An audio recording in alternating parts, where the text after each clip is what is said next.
Hi అండి, సంజయ్స్ కిచెన్కి స్వాగతం. ఈరోజు మనం కొబ్బరి లడ్డు చేసుకుందామండి.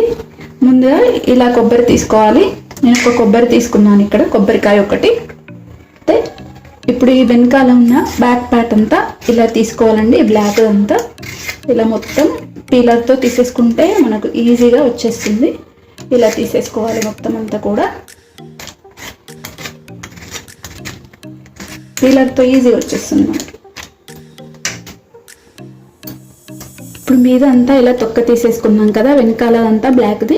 ఇప్పుడు దీన్ని ముక్కలుగా కట్ చేసుకుందామండి.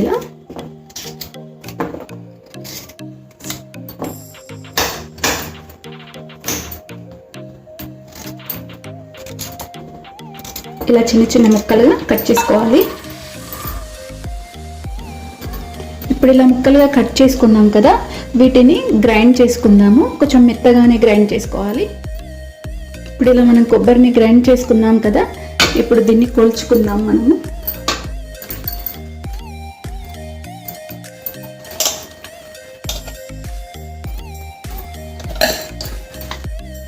నాకు ఒక కప్పు నిండా అయిందండి కరెక్ట్.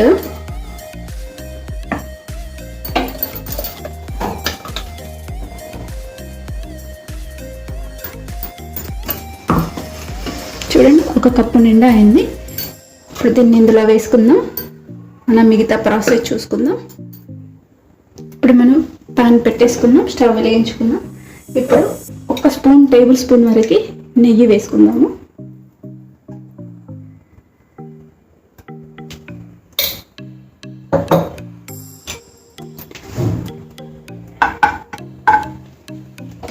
ఇప్పుడు గ్రైండ్ చేసుకున్న కొబ్బరి కూడా మనం వేయించుకోవాలి.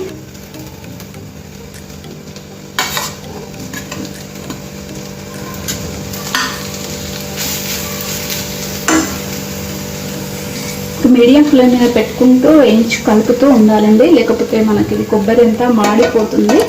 మీడియం ఫ్లేమ్ మీద పెట్టి ఇది పొడిగా అయ్యే వరకు మనం వేయించుకోవాలి దీన్ని.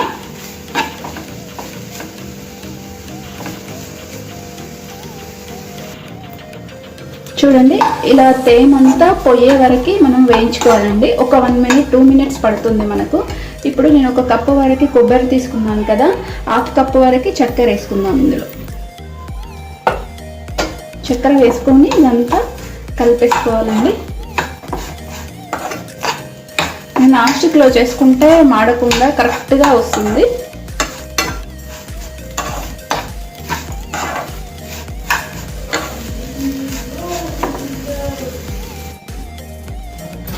చూడండి, ఇలా దగ్గరకు వచ్చేసింది కదా. ఇలా నేను ఒక స్పూన్ వరకు మిల్క్ పౌడర్ వేసుకుంటున్నాను. మీ దగ్గర ఉంటే వేసుకోండి, లేకపోతే స్కిప్ చేయవచ్చు. ఇలాచీ పొడి నేను వేసుకోలేదు, మీకు ఇష్టం ఉంటే మీరు వేసుకోవచ్చు. ఇలా అంతా కలిపేసుకొని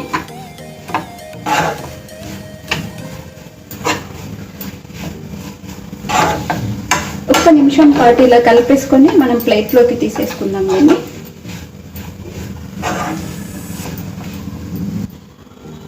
ఇప్పుడు మనం దీన్ని ప్లేట్లోకి తీసేసుకుందాం. ఇలా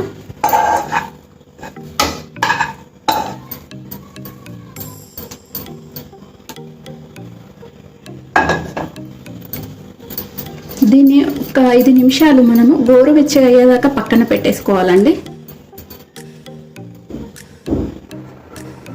చూడండి, ఇది మనకు చల్లగా అయిపోయిందండి. ఇప్పుడు మనం దీన్ని ఇలా లడ్డుల్లాగా చుట్టేసుకుందాము. మనకు చాలా తొందర ఒక 10 నిమిషాలలో స్వీట్ అయిపోతుందండి. చాలా చాలా బాగుంటుంది. నోట్లో పెట్టుకోగానే ఇలా కరిగిపోతుంది, అంత సూపర్గా ఉంటుంది. ఇలా అన్నీ ఈ విధంగా చేసి పెట్టుకోవాలి.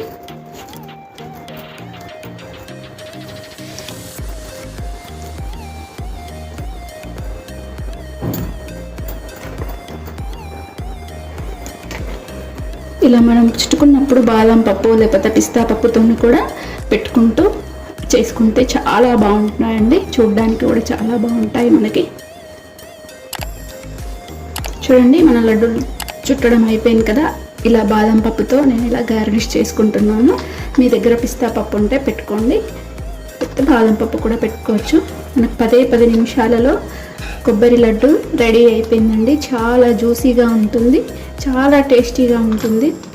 తప్పకుండా ఈ రెసిపీ మీరు తప్పకుండా ట్రై చేయాలండి. నా ఛానల్ని సబ్స్క్రైబ్ కూడా చేయాలి, లైక్ చేయాలి, షేర్ చేయాలి. Thanks for watching.